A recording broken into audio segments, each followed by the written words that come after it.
मनुष्य मनुष्य की हिफाजत करे। थोड़ी सी कमजोरी ईसाई जगत में है कि केवल मनुज पर अनुग्रह ईसाई, मनुष्य मनुष्य पर अनुग्रह करे। अब भेड़ बकरे बैल घोड़े गधे बटेर चिल्लर मच्छर सब खाने की चीजें खाया करो। सिपाही सब लोग खाते हैं। खाने पीने की दिशा में जितना असंजत जीवन ईसाइयों का है उतना असंजत और लोग तो कुछ माफ भी करता है। हिंदू लोग कम से कम गौ पर तो माफ करता, अब तो नहीं करता है। अब तो हिंदू सभी हाथ गोड़ चलाने लगा है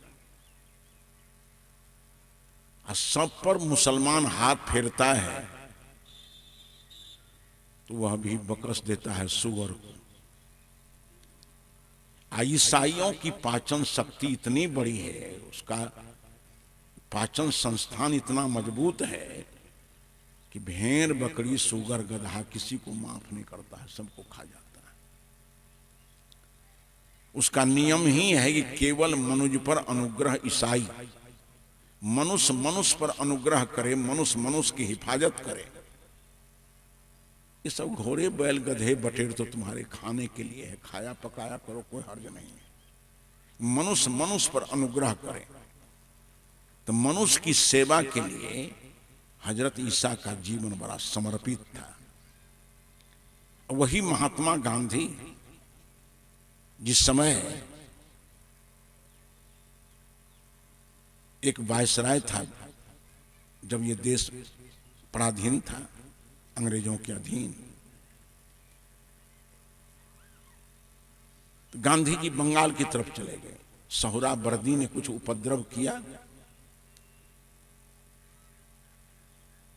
तो वहां चले गए गांधी जी। नवाखाली कहां वहां हिंदू मुसलमानों के बीच विवाद हुआ, उसको सुलझाने में उनको समय लग गया। गांधी जी लौट करके दिल्ली आए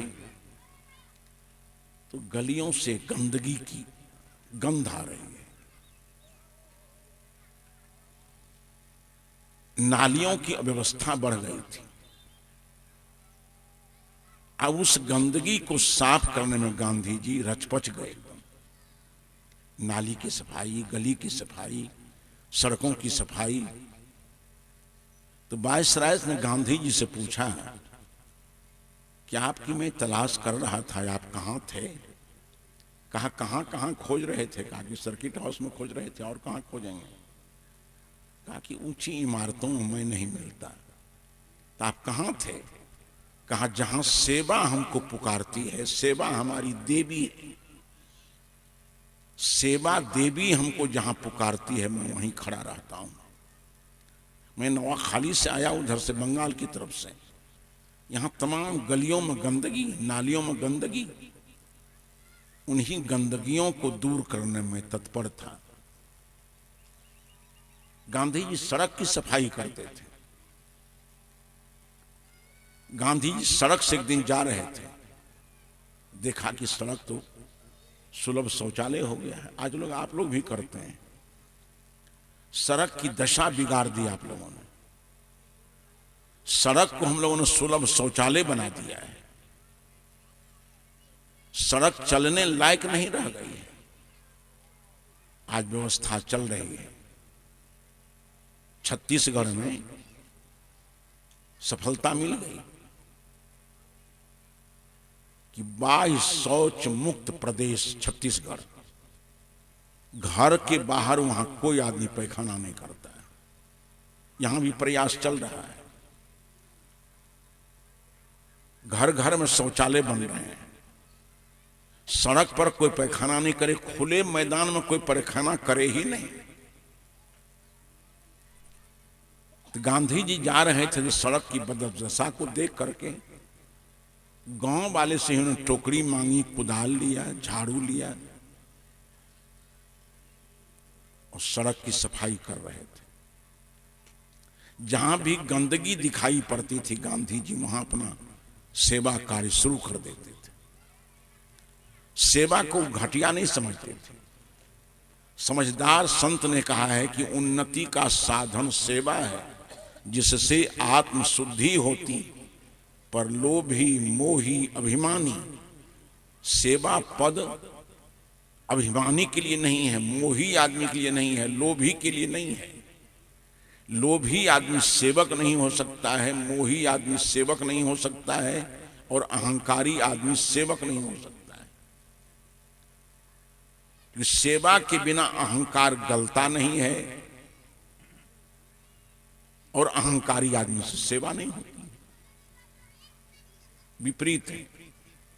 अहंकारी आदमी सेवा नहीं करता है, और सेवा के बिना अहंकार गलता नहीं है।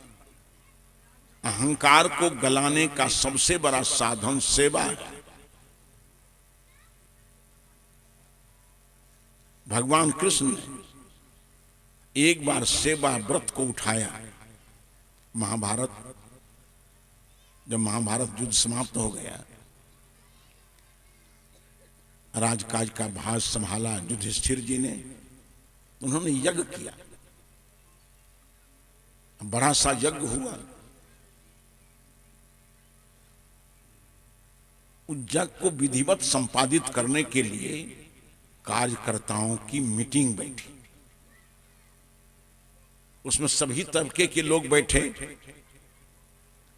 और जिसकी जैसी योग्यता थी सबके लिए काम बांट दिया गया। सभी लोगों ने अपनी अपनी सुविधा योग्यता के अनुसार काम ले लिया।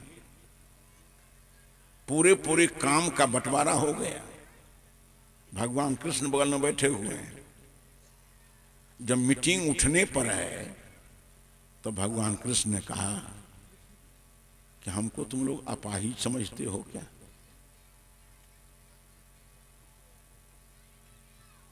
तुम लोगों ने आपस में काम का बंटवारा कर लिया। हम लूल्हे हैं क्या? हम लंगड़े हैं क्या? हम निर्बल हैं क्या? तुम सभी लोगों से अधिक अपाहिज हम ही हैं क्या?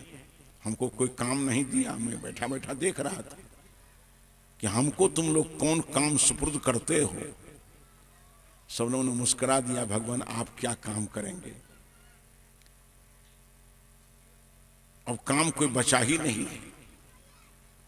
भगवान कृष्ण ने कहा कि सभी लोगों को अपना अपना काम सूझता है, दिखाई पड़ता है। हमको अपना काम दिखाई पड़ रहा है। स्टोर रूम की चाबी लेने वाला स्टोर रूम की चाबी ले लिया, जो बहुत चतुर था। कहा कि हम स्वागत भाषण करेंगे। किसी ने कहा पंडाल में बैठ करके हम भोजन परसने का प्रबंध कराएंगे। सभी लोगों ने काम बांट लिया। भगवान कृष्ण ने कहा कि हमको हमारे लायक काम दिखाई पड़ रहा है। कहा वो क्या है? कहा जितने पंच भगवान आएंगे भोजन करेंगे, वो जूठा पत्ता उठाने का काम कोई नहीं किया है, तो जूठा पत्ता कृष्ण उठाएगा। एक वे सेवा के धरातल पर भगवान कृष्ण उतरते हैं और हजारों हजार वर्ष के लिए लोगों के सिर पर चढ़ जाते हैं। सेवा भावना के चलते भगवान कृष्ण सबके सिर पर बैठे हुए हैं। हजारों साल बीतते जा रहे हैं। भगवान कृष्ण को जो हम लोग आदर पूर्वक सिर पर लिया है, आज तक कंधा पर नहीं आए हैं। तो मैंने कहा कि सेवा को हम लोग बहुत हीन भाव से देखते हैं। सेवा के चलते श्रवण कुमार को पूर्ण पुत्र कहा जाता है। कि जीवन की एक एक सांस श्रवण कुमार ने माता पिता की सेवा में लगा दिया। श्रवण कुमार पूर्ण पुरुष है, पूर्ण पुत्र है। इसलिए जीवन की संपूर्ण सांस क्षण माता पिता की सेवा में लगा दिया, समाज की सेवा में लगा दिया, परिवार की सेवा में लगा दिया। जो आदमी परिवार की सेवा में, समाज की सेवा में, देश की सेवा में अपना जीवन को लगाता है, उस सेवा उससे अमरता प्रदान करती है। सेवा से हमें अमरता मिल जाती है। सेवा करके देखिए। सेवा परायण लोगों के जीवन में अहंकार की गंध नहीं रहती है। जो पतन का सबसे बड़ा कारण अहंकार है, भगवान कृष्ण ने कहा है कि निर्ममो निरहंकार स शांतिम अधिगच्छति। जो निर्मम है और निरहंकारी है वही आदमी शांति लाभ कर सकता है। अहंकारी आदमी कभी शांति लाभ नहीं कर सकता है। तो सेवा चाहिए। आज माता पिता की सेवा से हम मुकर गए हैं।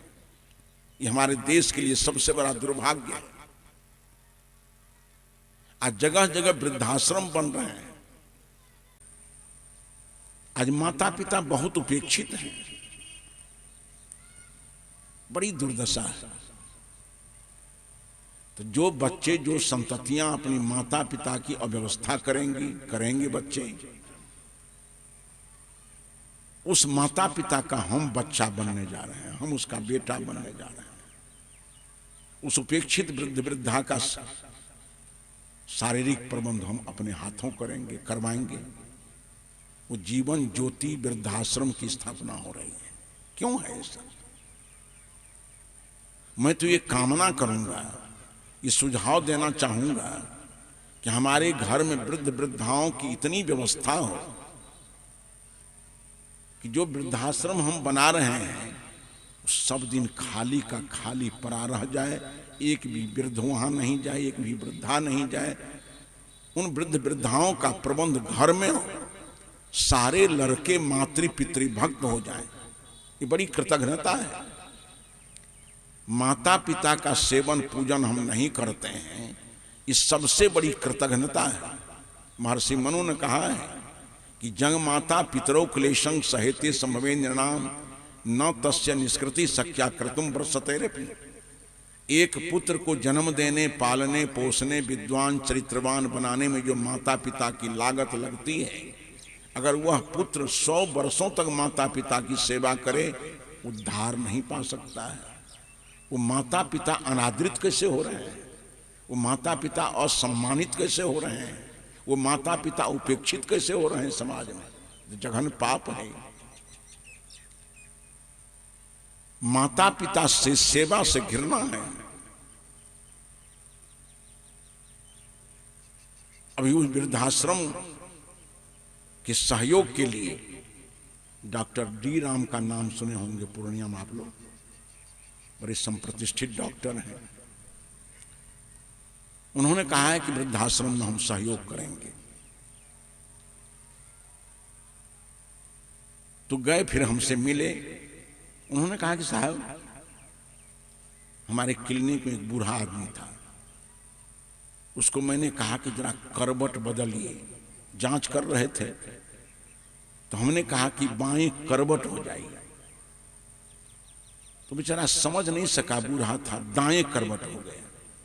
एक लड़का बगल में खड़ा था, सुनते नहीं हो, कहा बाएं करवट, दाएं करवट हो गया, होश नहीं है। डॉक्टर साहब ने कहा लगता है तुम इसका बेटा हो क्या? कहा कि हाँ। कहा खैरियत कि हम डॉक्टर हैं, अगर हम पुलिस वाले होते तो तुम्हारी देह की चमड़ी खींच लेते, हम भीतर बंद करवा देते। तुमको इस वृद्ध ने कितनी बार करवटें तुम्हारी बदली, कितनी बार तुमको चित से पट किया, करवट से बायां से दायां किया, कितनी बार तुम्हारे पैखानाओं को साफ किया, पेशाब को साफ किया। अरे कृतज्ञ, आज तुम इतना झटकार करके बाप को बोलते हो। मन तो करता है कि ऐसा तमाचा तुमको मुंह में लगाऊं, तुम्हारे होश बिगड़ जाए। का इतना हमको आक्रोश हुआ मन में, पिता के प्रति उसकी रुक्ष भावना, इतना ललकार करके डांट करके कहा कि सुनते नहीं है। कह रहे हैं बाएं करवट तो दाएं करवट हो जाते हैं। बेचारा लाचार है, सुन भी ठीक से नहीं सकता है। तो माता पिता की सेवा के प्रति बड़ी उदासीनता है हमारे समाज में आज।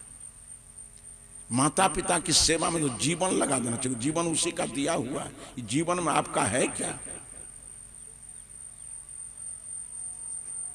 एक गांव है बंगाल की तरफ,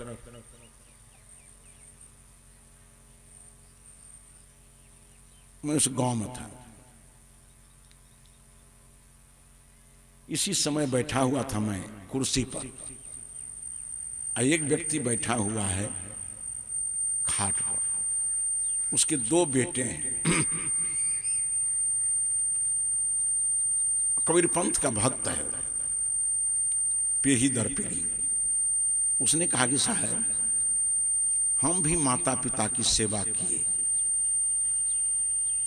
कहीं ना कहीं दोष रह गया होगा, त्रुटि रह गई होगी, भूल रह गई होगी।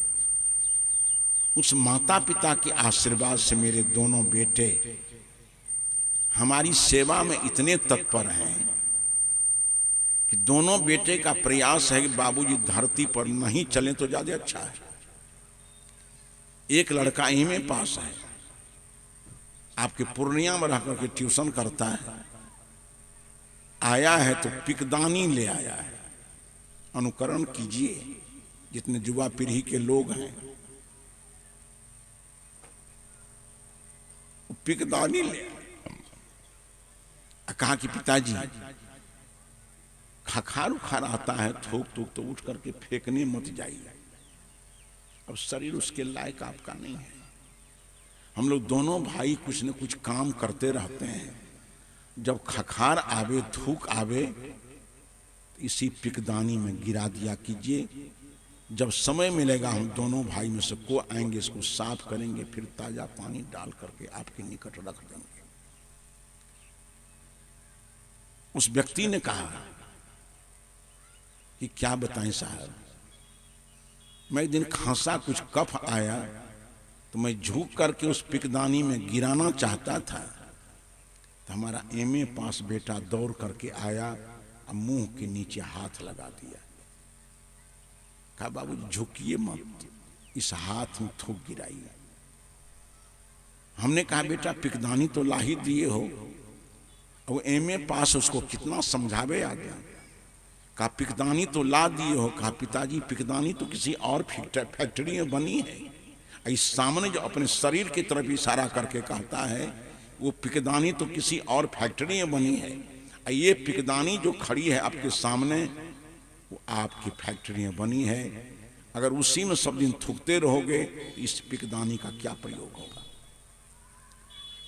हमने दोनों बच्चों से कहा बेटा तुम्हारा जीवन धन्य हो गया। राम जी ने कहा था कि तनय मात वितोषण हारा, रामचरितमानस में तनय माने पुत्र, तनय मात वितोषण हारा दुर्लभ जननी सकल संसारा। जो पुत्र अपनी सेवा से अपना माता पिता के हृदय को संतुष्ट कर दिया है और अपने चरित्र से, 2 तरह से सेवा और चरित्र के द्वारा जो अपने माता पिता के हृदय को आह्लादित कर दिया। सेवा दवा से तो किया, चरित्र इतना उज्जवल हो जो लोग आकर के प्रशंसा करें कि आपका बेटा धन्य है, इतना ईमानदार, इतना समाज भक्त, इतना राष्ट्र भक्त, इतना निर्विकार स्वस्थ जीवन। तो तुम्हारे चरित्र को सुन सुन करके माता पिता का हृदय प्रसन्न हो जाए। तो सेवा और चरित्र से माता पिता के हृदय को आह्लादित करने वाला धरती तल पर पुत्र दुर्लभ है। अगर कर लेता है, राम जी कहते हैं 4 पदार्थ करतल ताके, प्रिय पितु मातु प्राण सब नाके। उस पुत्र के हाथ में 4 पदार्थ है जिसको माता पिता प्राण के समान प्रिय।